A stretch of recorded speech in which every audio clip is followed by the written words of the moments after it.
ชาวราศีมีนครับไม่ว่าตอนนี้คุณจะทำอะไรอยู่ก็ตามอาจารย์อยากให้คุณลองหยิบบัตรประชาชนของตัวเองขึ้นมาตอนนี้เลยครับแล้วก้มลงไปมองที่ตัวเลขสุดท้ายของบัตรประชาชนใบนั้นดูดีๆเพราะในสภาวะดวงดาวรอบตัวคุณณขณะนี้ตัวเลขตัวเดียวนั้นกำลังส่งสัญญาณบอกเล่าเรื่องราวที่สำคัญมากๆเกี่ยวกับจังหวะโชคใหญ่และทิศทางชีวิตที่กำลังจะเกิดขึ้นกับคุณตั้งใจฟังคลิปนี้ให้จบนะครับ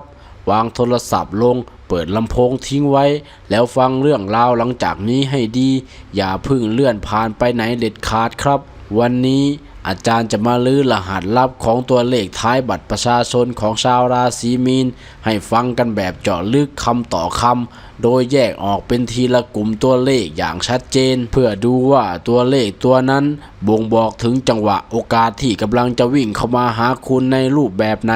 และที่สำคัญที่สุดชาวราศีมีนในกลุ่มตัวเลขไหนที่พลังงานในตัวกำลังเปิดรับโอกาสได้แรงและทรงพลังที่สุดในสัปดาห์นี้ครับอาจารย์อยากให้คุณตั้งใจฟังค่อยๆไล่เลียงฟังทีละกลุ่มตัวเลขจนถึงกลุ่มตัวเลขที่เป็นของคุณเองฟังให้เข้าใจอย่างลึกซึ้งก่อนแล้วหลังจากนั้นคุณค่อยตัดสินใจ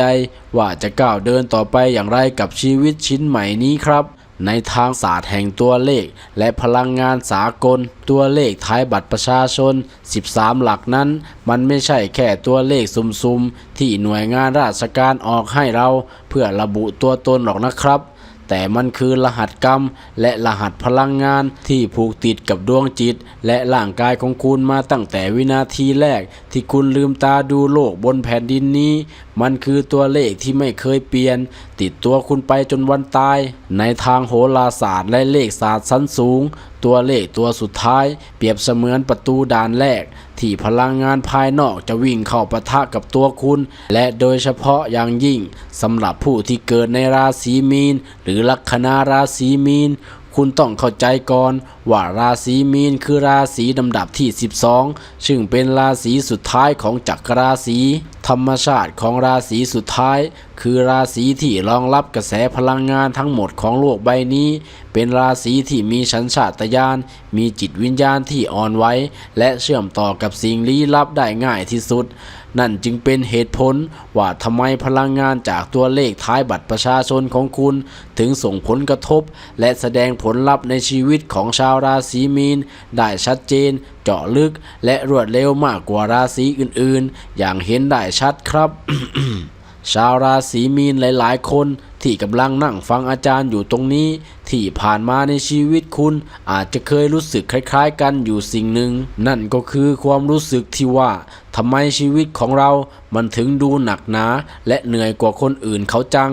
หลายครั้งที่คุณตั้งใจทำความดีทุ่มเททำงานอย่างสุดความสามารถหรือพยายามเกื้อกูลคนรอบข้างด้วยความจริงใจแต่ผลลัพธ์ที่ได้สะท้อนกลับมานั้นมันมักจะเป็นความว่างเปล่าหรือร้ายที่สุดก็คือการถูกหักหลังและมองข้ามความสำคัญไปคุณเฝ้ารอคอยว่าเมื่อไรจังหวะชีวิตของเรานั้นจะมาถึงสักทีจนในบางช่วงเวลาคุณแอบคิดน้อยใจในโชคชะตาว่าหรือตัวเราเองนั้นเป็นคนที่ไม่มีดวงในโชคลาภจริงๆแต่ในวันนี้อาจารย์อยากจะบอกข่าวดีให้คุณได้สบายใจนะครับว่าความจริงมันไม่ได้เป็นแบบนั้นเลยสักนิดครับชาวราศีมีนไม่ได้ดวงแย่และไม่ได้เป็นคนอาภัพโชคแต่ที่ผ่านมาเป็นเพราะคุณยังไม่รู้ว่าช่องทางหรือจังหวะเวลาและวิธีการในการดึงดูดโชคลาภของตัวคุณเองนั้นมันซ่อนอยู่ที่ไหนและในวันนี้เลขท้ายบัตรประชาชนตัวสุดท้ายของคุณนั่นแหละครับที่กำลังจะคายคำตอบทั้งหมดออกมาให้คุณได้รู้ เอาละครับตอนนี้ขอให้ชาวราศีมีนทุกท่านก้มมองเลขท้ายบัตรประชาชนตัวสุดท้ายของตัวเองให้ชัดๆอีกครั้งหนึ่งแล้วตั้งใจฟังเนื้อหาให้ตรงกับกลุ่มตัวเลขของคุณให้ดีนะครับกลุ่มที่1สำหรับผู้ที่ลงท้ายด้วยตัวเลข1และเลข2สำหรับชาวราศีมีนที่มีตัวเลขท้ายบัตรประชาชนเป็นเลข1หรือเลข2กลุ่มนี้บอกได้เลยว่าคุณมีพลังที่เรียกว่าการเปิดด่านใหม่ติดตัวมาตั้งแต่กำเนิดครับในเชิงศาสตร์ตัวเลข1คือตัวแทนของดาวอาทิตย์ มันคือพลังงานของการเริ่มต้นใหม่ความเป็นผู้นำแสงสว่างและการบุกเบิกเส้นทางใหม่ที่ไม่มีใครเคยเดินส่วนเลข2คือตัวแทนของดาวจันทร์มันคือพลังงานของการโอบรับสัญชาตญาณและความนุ่มนวลและการดึงดูดสิ่งดีๆเข้าหาตัวแบบเงียบๆเมื่อตัวเลข2ตัวนี้มาประสานรวมกันและทำงานร่วมกับชาวราศีมีนในช่วงเวลานี้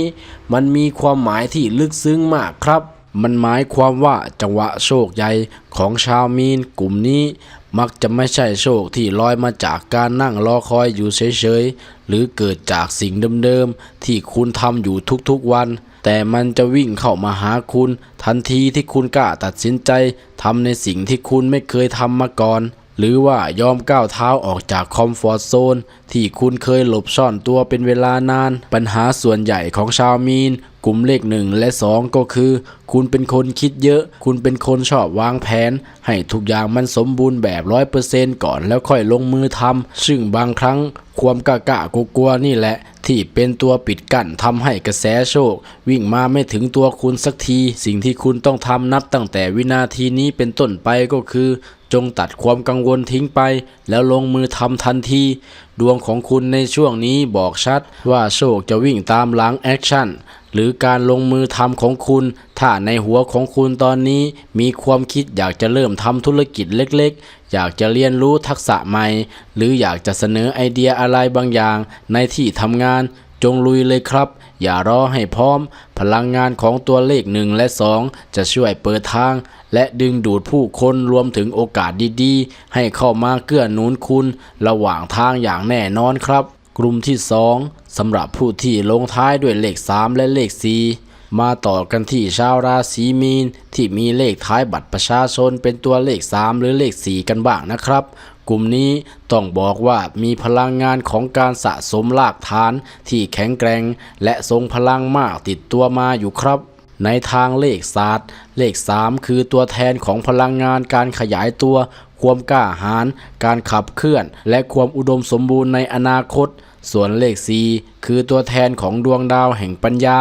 การสื่อสารความมั่นคงและการวางแผนที่เป็นระบบระเบียบเมื่อเลขคู่นี้มาสถิตอยู่ที่ปลายบัตรประชาชนของชาวราศีมีนมันกำลังส่งสัญญาณเตือนว่าจังหวะโชคลาภของคุณจะไม่ใช่โชคประเภทที่พุ่งพลาดพรวดพลาดข้ามคืนแบบไร้เหตุผลครับแต่มันคือโชคที่เกิดจากการที่ตัวคุณได้เคยหว่านเมล็ดพันธุ์หรือสะสมความเพียรพยายามบางอย่างเอาไว้มาระดับหนึ่งแล้วและในตอนนี้พลังงานเหล่านั้นมันกำลังเดินทางมาถึงจุดอิ่มตัวที่พร้อมจะปะทุและส่งผลลัพธ์ก้อนใหญ่กลับคืนมาให้กับคุณแต่สิ่งที่น่าเป็นห่วงสำหรับชาวมีนกลุ่มนี้ก็คือในช่วงที่ผ่านมาคุณมักจะเกิดสภาวะใจร้อนและหมดไฟได้ง่ายคุณแอบรู้สึกลึกๆในใจ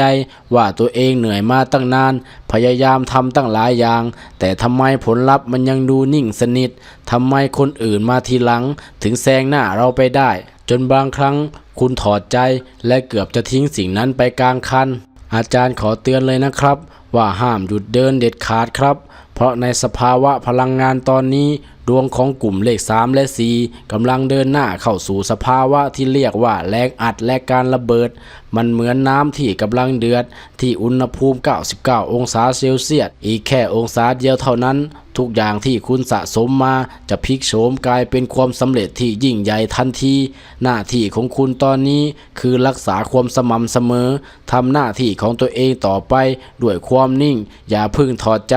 ก่อนที่จะเห็นผลลัพธ์ที่แท้จริงครับกลุ่มที่3สำหรับผู้ที่ลงท้ายด้วยเลข5และเลข6สำหรับชาวราศีมีนท่านใด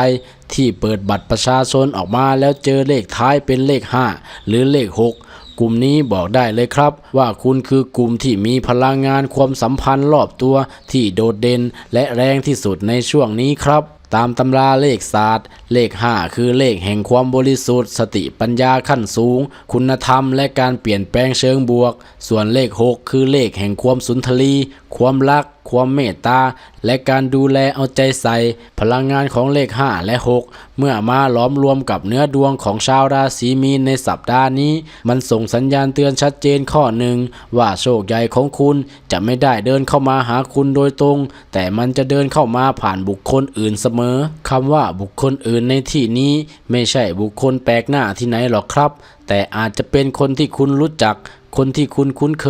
คยร่วมงานด้วยเพื่อนเก่าที่ไม่ได้เจอกันมานานแล้วก็จู่ๆก็ทักทายเข้ามาหรือแม้กระทั่งญาติพี่น้องผู้ใหญ่หรือคนในครอบครัวที่คุณเคยให้ความเคารพคนกลุ่มนี้แหละครับที่จะทำหน้าที่เป็นสะพานบุญหรือเป็นผู้นำพาข่าวสารโอกาสงานใหม่ๆหรือช่องทางทำเงินก้อนสำคัญมาวางไว้ตรงหน้าคุณปัญหาก็คือชาวราศีมีนบางครั้งเวลาที่เหนื่อยหรือเวลาที่คุณดิ่งคุณชอบเก็บตัวอยู่คนเดียวเงียบๆปิดกั้นการรับข้อมูลจากภายนอกซึ่งพฤติกรรมแบบนี้แหละครับที่มักจะไปตัดสายสัมพันธ์ทำให้คนที่เอาโชคมาให้เข้าถึงตัวคุณได้ยากมากขึ้นครับสิ่งที่คุณต้องปรับเปลี่ยนในตอนนี้ก็คือจงเปิดประตูต้อนรับผู้คนให้มากขึ้นครับ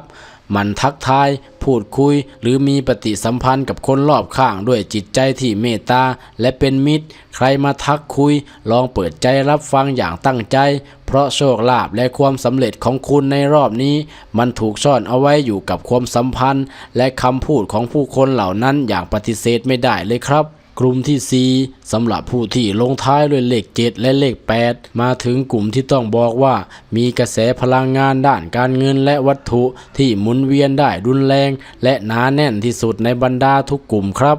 นั่นคือชาวราศีมีนที่มีตัวเลขท้ายบัตรประชาชนคือเลข7และเลข8ในศาสตร์แห่งตัวเลขระดับสากลเลข7คือเลขแห่งความลึกลับปัญญาญาณและโชคที่คาดไม่ถึงส่วนเลข8อย่างที่ทุกคนทราบกันดีครับมันคือสัญลักษณ์ของอินฟินิตี้คือความไม่มีที่สิ้นสุดเป็นเลขแห่งความมั่งคั่งพลังงานการเงินและการหมุนเวียนของกระแสทรัพย์สินขนาดใหญ่ในโลกวัตถุเมื่อตัวเลขคู่นี้มาจับคู่กับราศีมีนในจังหวะที่ดวงเปิดบอกได้คำเดียวครับว่าเตรียมรับแรงกระแทกทางการเงินได้เลยในช่วงเวลานี้โอกาสในเรื่องของการเงินการเจรจาธุรกิจข้อเสนองานเสริมที่ได้ผลตอบแทนสูงหรือแม้กระทั่งการเป็นตัวกลางในการซื้อขายสินทรัพย์บางอย่างกำลังเปิดกว้างต้อนรับคุณอยู่รอบทิศทางแต่สิ่งที่ชาวราศีมีนกลุ่มเลข7และ8มักจะพลาดเลยก็คือเวลาที่มีโอกาสเข้ามาในช่วงแรกหน้าตาของมันมักจะดูเหมือนงานยากหรือดูเหมือนเป็นเรื่องเล็กๆน้อยๆที่ไม่คุ้มค่าเหนื่อยทำให้สัญชาตญาณของคุณเผลอผลักไสหรือปฏิเสธโอกาสนั้นไปตั้งแต่ยังไม่ได้เริ่มทำความเข้าใจรายละเอียดมันดีพอคำแนะนำของอาจารย์สำหรับคุณในตอนนี้คืออย่าพึ่งปฏิเสธโอกาสใดๆก็ตามที่วิ่งเข้ามาหาคุณในช่วงเวลานี้ต่อให้งานนั้นมันจะดูเล็กน้อยหรือดูเหนื่อยในสายตาคุณในตอนนี้ก็ตามจงนิ่งแล้วเปิดใจรับฟังเงื่อนไขให้จบก่อนเพราะกลไกของเลข7และ8คือต้นเล็กแต่ปลายโตงานที่ดูเหมือนไม่มีอะไรในวันแรกอาจจะกลายเป็นเหมือนทองคำที่สร้างรายได้มหาศาลให้กับคุณในระยะยาวอย่างน่ามหัศจรรย์ครับกลุ่มที่5และแล้วเราก็เดินทางมาถึงกลุ่มตัวเลขสุดท้ายซึ่งถือว่าเป็นตัวเลขกลุ่มที่มีพลังงานที่พิเศษและลึกซึ้งที่สุดในบัตรประชาชนครับนั่นก็คือชาวราศีมีนที่ลงท้ายด้วยเลข9หรือเลข0ในทางเลขศาสตร์เลข9คือตัวเลขที่เป็นจุดสูงสุดมันคือเลขที่ปิดรอบที่บรรจุพลังงานความรู้และประสบการณ์ของตัวเลขตั้งแต่เลข1ถึง8เอาไว้ในตัวเองทั้งหมดส่วนเลข0คือเลขแห่งความว่างเปล่าและความเป็นไปได้ที่ไม่มีขีดจำกัดมันคือจุดเริ่มต้นก่อนจะเกิดสิ่งทั้งปวงเมื่อเลขทั้งสองตัวนี้มาสถิตอยู่ร่วมกับชาวราศีมีนนั้นแปลว่าชีวิตคุณในตอนนี้กำลังยืนอยู่บนเส้นแบ่งเขตของการเปลี่ยนแปลงครั้งยิ่งใหญ่ที่สุดในชีวิตครับกลไกของโชคใหญ่สำหรับกลุ่มเลข9และ0จะมีความแปลกอยู่อย่างหนึ่งครับ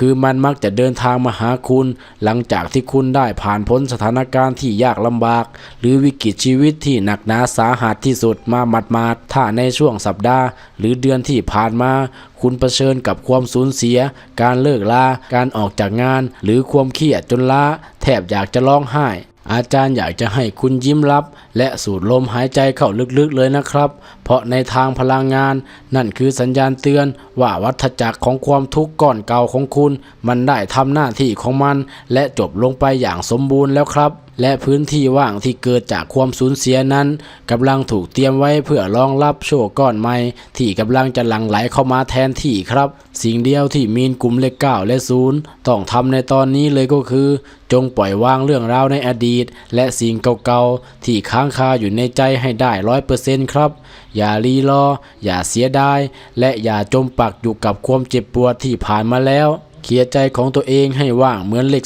0เตรียมตัวเปิดอ้อมแขนรับสิ่งดีๆชิ้นใหม่ที่ชีวิตกำลังจะกำหนดให้คุณในก้าวต่อไปได้เลยครับ แต่ไม่ว่าเลขท้ายบัตรประชาชนของชาวราศีมีนจะเป็นกลุ่มเลขไหนก็ตามนะครับมีสิ่งหนึ่งที่เป็นคำเตือนสำคัญจากดวงดาวที่พวกคุณทุกคนต้องพกติดตัวเอาไว้ในช่วงเวลานี้เลยครับเนื้อแท้ของชาวราศีมีนคุณเป็นคนใจอ่อนมีความขี้สงสารและมักจะเชื่อใจคนง่ายเกินไปในช่วงที่กระแสดวงของคุณกำลังเปิดกว้างและพลังงานโชคลาภกำลังหมุนเวียนดีแบบนี้มันมักจะมีพลังงานแปลกปลอมหรือมีผู้คนบางประเภทพยายามจะวิ่งเข้าหาคุณเพื่อขอส่วนแบ่งปันผลประโยชน์หรือขอแชร์โชคจากคุณระวังให้ดีนะครับกลุ่มคนที่จะมาในคราบของการขอยืมเงินด่วนชวนไปลงทุนในโปรเจกต์ที่อ้างว่าจะด้วยเร็วข้ามคืนหรือแม้กระทั่งคนที่ชอบเอาเรื่องทุกข์ใจร้อนรนของตัวเองมาพร่ำบนเพื่อให้คุณใจอ่อนและยอมกระโดดลงไปช่วยแบกรับปัญหาของเขาแทนในช่วงเวลานี้คาถาป้องกันตัวของชาวมีนก็คือต้องรักตัวเองให้เป็นรักษาพลังงานบวกและรักษาเงินในกระเป๋าตังค์ของตัวเองเอาไว้ให้ดีที่สุดก่อนอย่าพึ่งเอาตัวเองไปเสี่ยงกับเรื่องของคนอื่นเด็ดขาดครับ ภายในระยะเวลา 7-14 วันนับจากนี้เป็นต้นไปกระแสพลังงานของชาวราศีมีนในแต่ละกลุ่มตัวเลขจะเริ่มสำแดงผลลัพธ์ออกมาให้คุณเห็นเป็นสัญญาณเล็กๆน้อยๆที่เห็นชัดเจนขึ้นเรื่อยๆครับบางคนอาจจะได้รับข้อความแปลกๆบางคนอาจจะเริ่มฝันแม่นขึ้นหรือบางคนอาจจะอยู่ดีๆก็มีคนหยิบยื่นโอกาสทองมาให้แบบงงๆและสำหรับชาวมีนท่านใดที่ในวันนี้ฟังเรื่องราวทั้งหมดแล้วรู้สึกขนลุกหรือรู้สึกว่าเนื้อหาในกลุ่มเลขของตัวเองมันช่างตรงกับสภาวะชีวิตจริงของคุณณตอนนี้อย่างน่าประหลาดใจขอให้รู้ไว้เลยนะครับพลังงานในตัวคุณกำลังเชื่อมต่อกับดวงดาวได้อย่างสมบูรณ์แบบแล้วและโชคของคุณกำลังจะเคลื่อนเข้ามาหาคุณเร็วกว่ากลุ่มอื่นแน่นอนครับถ้าชาวราศีมีนคนไหนนั่งฟังมาถึงช่วงท้ายตรงนี้แล้วลองก้มมองบัตรประชาชนอีกครั้งแล้วพิมพ์คอมเมนต์เลขท้ายบัตรประชาชนของตัวเองทิ้งไว้ด้านล่างหน่อยนะครับอาจารย์อยากจะเข้าไปเช็คดูเงียบๆว่าในช่องของเราณตอนนี้มีชาวราศีมีนกลุ่มตัวเลขไหนรวมตัวกันอยู่หนาแน่นที่สุดและที่สำคัญอย่าลืมกดไลค์และกดปุ่มติดตามช่องสถานีดวงชะตาของเราเอาไว้ด้วยนะครับเพราะกระแสดวงดาวของชาวราศีมีนหลังจากนี้ยังมีจุดเปลี่ยนสำคัญและข้อมูลเชิงลึกอีกมากมายที่อาจารย์กำลังเตรียมคัดสรรมาเล่าให้ฟังในคลิปถัดไปครับขอให้ชาวราศีมีนทุกกลุ่มตัวเลขปลดล็อกโชคใหญ่และประสบผลสำเร็จในชีวิตอย่างที่ตั้งใจไว้นะครับแล้วพบกันใหม่ในคลิปหน้าสำหรับวันนี้สวัสดีครับ